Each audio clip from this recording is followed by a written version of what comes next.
Assalamualaikum warahmatullahi wabarakatuh. Selamat bergabung kembali di mata kuliah Customer Service Management melalui platform MOOC Universitas Airlangga.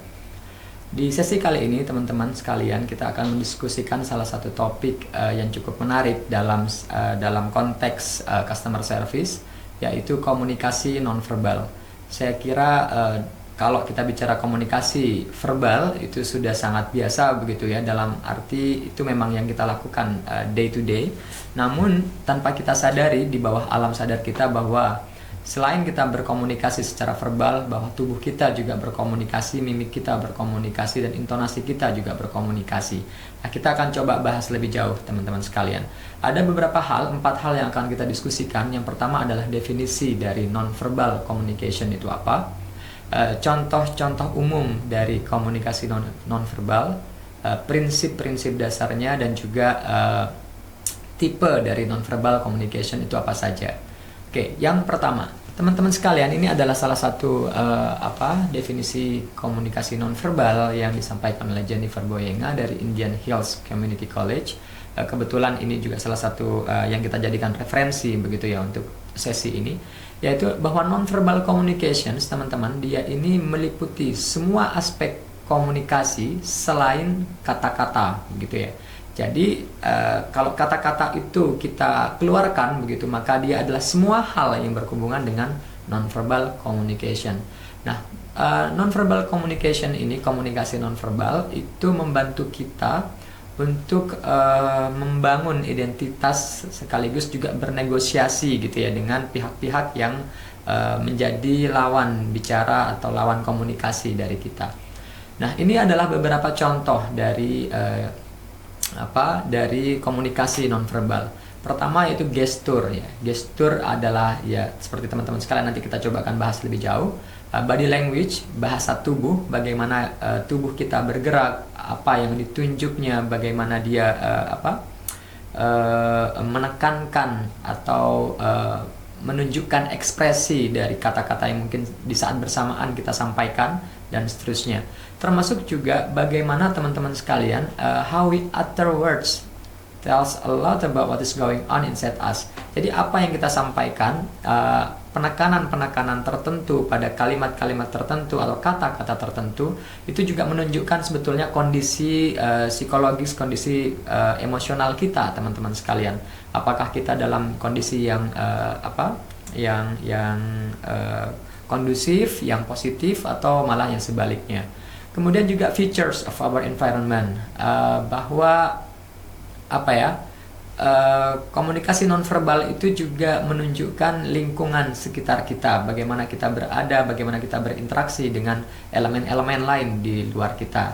Nah, yang lain juga adalah bahwa komunikasi nonverbal tersebut objects that affect our personal image and interaction patterns. Jadi bahwa komunikasi nonverbal itu juga menunjukkan bagaimana kita pola komunikasi, pola interaksi kita dengan orang-orang sekitar, dan bagaimana kita berkomunikasi dengan siapapun yang mungkin memiliki kepentingan dengan diri kita.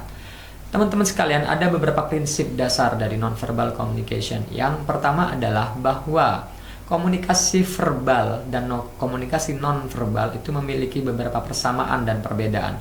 Persamaan-persamaan tersebut misalnya kita bisa lihat ya dari bahwa masing-masing komunikasi ini berkembang seiring dengan waktu, disepakati oleh sebuah komunitas begitu ya.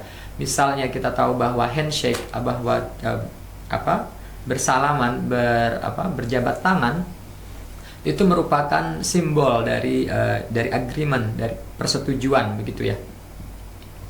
Tentu saja komunikasi verbal dan nonverbal ini selain memiliki persamaan juga memiliki perbedaan. Misalnya bahwa kadang komunikasi nonverbal itu lebih dominan dari komunikasi verbalnya. Kita bilang, "Oh, saya senang," begitu. Tapi saya sampaikan, "Saya senang," dengan muka cemberut.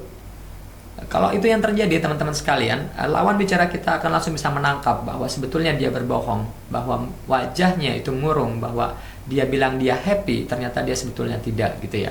Itu adalah beberapa hal yang membedakan dan juga menjadi persamaan dari komunikasi. Ada beberapa aspek mereka sama, beberapa aspek mereka berbeda. Yang kedua, teman-teman sekalian, non-verbal communication can supplement or replace verbal communication. Ketika kita berkomunikasi secara verbal, gestur non-verbal komunikasi yang disampaikan oleh tubuh kita, oleh gestur kita, mimik kita, itu bisa ada dua skenario, teman-teman. Satu, menguatkan apa yang kita sampaikan. Itu bahwa betul gitu ya, bahwa gestur itu menunjukkan kesesuaian atau relevan dengan apa yang disampaikan. Atau sebaliknya, teman-teman, gestur, mimik, intonasi, segala macam non-verbal communication itu menunjukkan hal yang berseberangan, bahwa dia tidak sama seperti apa yang disampaikan. Yang ketiga adalah non-verbal communication itu, komunikasi non-verbal itu, teman-teman, bisa mengatur interaksi yang terjadi dengan lawan bicara kita.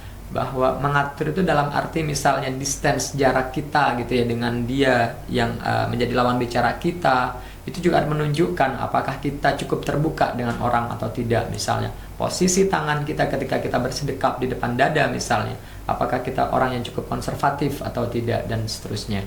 Yang keempat, teman-teman sekalian, prinsipnya adalah komunikasi nonverbal itu dia bisa membangun level hubungan yang yang sampai pada titik di mana kita menunjukkan bahwa kita itu responsif atau tidak, kita itu bisa disukai atau ramah atau bisa didekati atau tidak gitu ya, atau kita memiliki kontrol atau tidak dalam interaksi atau percakapan yang terjadi.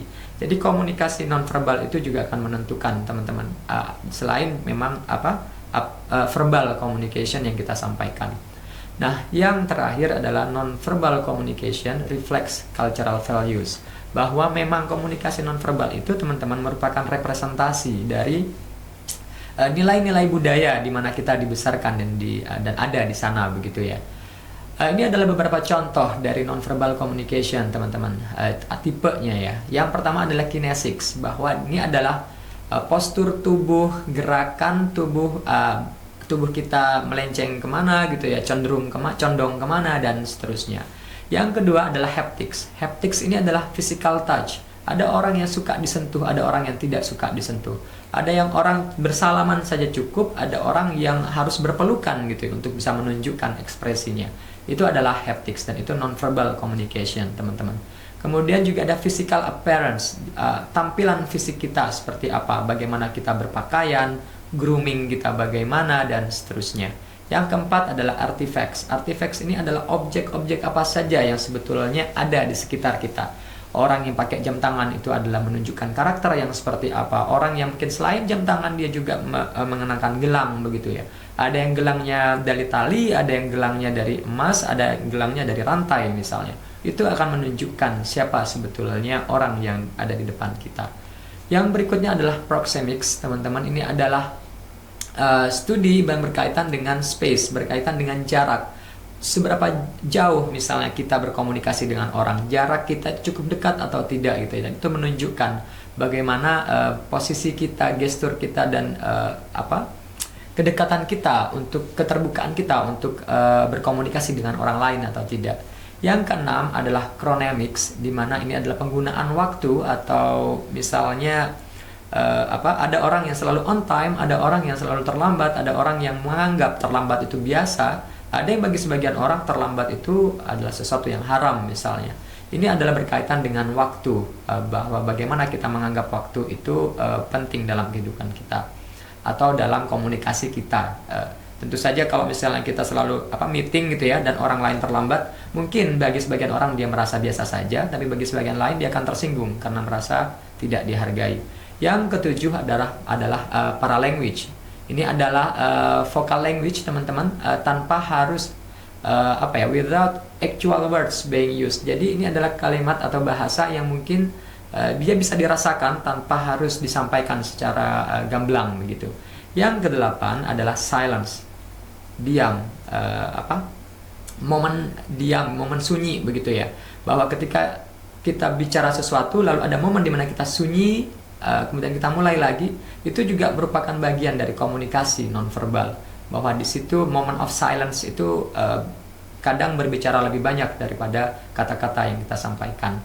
Baik, teman-teman sekalian, itu kira-kira beberapa hal yang bisa saya diskusikan terkait dengan non-verbal communication. Semoga semuanya kita semua bisa mengambil manfaat. Terima kasih sekali lagi atas partisipasi dan mohon maaf atas hal yang kurang berkenan.